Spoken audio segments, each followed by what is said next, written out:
तहरीक इंसाफ का लॉन्ग मार्च इमरान खान के बगैर इस्लामाबाद के बजाय अब रावलपिंडी की तरफ बढ़ रहा है। आज इमरान खान की ज़ेर सदारत इजलास में यह फैसला किया गया है कि लॉन्ग मार्च के रावलपिंडी पहुंचने की तारीख का ऐलान इमरान खान हफ्ते को करेंगे। यानी अभी तक नहीं पता है कि ये लॉन्ग मार्च कब पहुंचेगा। इसके साथ ही जो नए आर्मी चीफ की तैनाती है उसके हवाले से भी बार बार इमरान खान मौक़िफ़ बदल रहे हैं और अब उन्होंने साथियों से मुलाकात में ये कहा है कि ये जो करें हमारी पॉलिसी इंतज़ार करो और देखो की है। यानी आर्मी चीफ की तैनाती के हवाले से भी एक गैर वाज़ेह पोजीशन नज़र आ रही है, बार बार भी बदल रही है। हमारे साथ सीनियर साहब तज़कियाकार मुजीबुर रहमान शामी साहब मौजूद हैं। शामी साहब बहुत शुक्रिया। शामी साहब, ये जो करें हमारी पॉलिसी इंतज़ार करो और देखो की है। पहले इमरान खान साहब कह रहे थे हम नहीं करने देंगे इनको ये तैनाती आर्मी चीफ की, इतने अहम ओहदे की। फिर शामी महमूद कुरैशी साहब हों, परवेज़ खटक साहब, उन्होंने कहा कि जी हुकूमत का इस्तेहकाक है वज़ीर आज़म का, वो करें, जिसको भी करेंगे हमें काबिल कबूल होगा। अब खान साहब कह रहे हैं हम देखो और इंतज़ार करो की पॉलिसी है। ये क्या हो रहा है एग्जैक्टली? खान साहब क्या चाह रहे हैं? देखें जावेद साहब, ये तो मेरे ख्याल खुद खान साहब को भी मालूम नहीं कि वो क्या चाह रहे हैं। वो कभी कुछ कहते हैं, कभी कुछ कहते हैं, लेकिन ऐसा लगता है कि कोई उनको अभी कुछ तवक्को है या उम्मीद है कि उनकी कुछ शुरुआत हो जाएगी। हो सकता है कोई राब्ते भी हो रहे हैं पस पर्दा, लेकिन बज़ाहिर तो वो ऐसा लगता है कि कुछ फ्रस्ट्रेशन भी उन पर तारी है। तो उनका जो लॉन्ग मार्च उनके बगैर तो वो कोई काबिल ज़िक्र अट्रैक्शन नहीं है। यानी उसमें जो हजूम है वो रफ्ता रफ्ता कम होता जा रहा है और जब वो रावलपिंडी पहुंचेंगे उस वक्त तो कॉल देंगे और ख़ुद शरीक होंगे तो फिर देखिए शायद कुछ ज़ोर पकड़ ले। लेकिन इस वक्त तो उसकी रफ्तार भी मध्यम है और उसका इम्पैक्ट जो है वो भी नहीं हो रहा जिस तरह के खान साहब चाहते थे। जो वो कभी आर्मी चीफ के तकर्रुर के मामले में पुरुम्मीद होते हैं, कभी उनकी उम्मीदें दम तोड़ने लगती हैं। खुद लगता है कि हुकूमत के हलकों में भी एक उलझाव है और ये मामला खामखा लटकाया जा रहा है। इनको तय कर देना चाहिए था।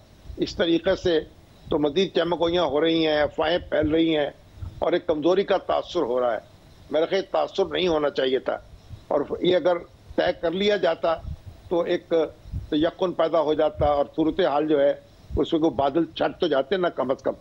तो इमरान खान साहब तो शामी साहब फिर जो इस वक्त खान साहब का अपना लॉन्ग मार्च है उसकी जो सुस्त होने की वजह खुद ज़ाहिर तहरीक इंसाफ है कि बाय स्ट्रैटेजी हिकमत अमली के तहत वो इसको इतनी सुस्त रफ्तारी से लेकर जा रहे हैं। तारीख का ऐलान नहीं करें तो पिंडी पहुंचने का ऐलान वो हफ्ते को जाके करेंगे।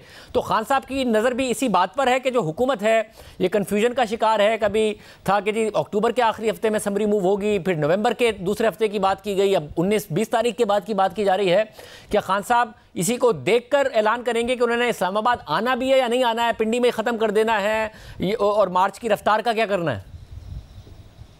अब हो सकता है कि वो इतनी ताख़ीर करें कि उससे पहले ही ऐलान हो जाए और उनको आने की ज़रूरत ना रहे या उस तरह उनका दबाव कम हो जाए। और हो सकता है कि ये तारीख जो है आगे बढ़ती चली जाए। अब फरीकैन जो हैं वो तारीख़ों पे तारीख दे रहे हैं, हुकूमत फ़ैसला नहीं कर पा रही और खान साहब जो हैं वो रावलपिंडी पहुँचने की तारीख तय नहीं कर पा रहे। अब देखते हैं कि कौन किसके आसाब को ज़्यादा मुतासर करता है और कौन पहले ज़िच होता है और कौन जो है वो साबित कदम रहता है। अब अक्सर का तो शहबाज शरीफ साहब बीमार हैं ये बताया जा रहा है, मगर फैसले जो हैं वो तो हो सकते हैं। अब इतनी ताख़ीर का कोई सबब समझ में नहीं आता।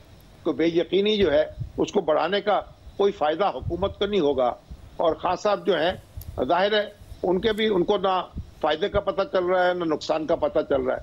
तो अभी तो ऐसा लगता है कि दोनों फरीक जो हैं अंधेरे में टामक टोइयाँ मार रहे हैं और ये दोनों के लिए कोई अच्छी खबर नहीं है। और शाहिद साहब मुसलसल तरीके से पिंडी का जिक्र कर रही है कि पिंडी पहुंचना है।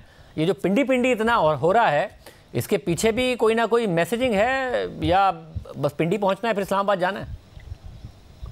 ज़ाहिर जी, आप उनको पता है कि ताकत का मरकज़ पिंडी में है और उस पर दबाव बढ़ाना चाहते हैं।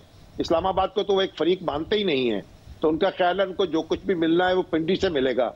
तो पिंडी पे दबाव बढ़ाकर वो अपना काम निकालना चाहते हैं और चाहते हैं कि वहाँ कोई ऐसी सूरत निकले कि उनकी कोई ना कोई बात मान ली जाए, कोई इंतखाबात के मामले में भी और कुछ दूसरे मामलात में भी। और ऐसी अफवाहें भी उड़ रही हैं कि जो इलेक्शन है वो क़ब्ल वक्त हो सकता है और खान साहब जो है उनकी उनकी कोई ना कोई उम्मीद पूरी हो सकती है। लेकिन ये सब प्यास आराइयां हैं इस जो वाबस्ता है उस शख्स के साथ जिसका के इंतखाब होने वाला है। यूं ही वो इंतखाब हो जाएगा, उसके बाद सूरत हाल जो है वो वाज़ेह होगी कि उसकी क्या थिंकिंग है और क्या करने वाले हैं और क्या हो सकता है और क्या नहीं हो सकता है। बहुत शुक्रिया।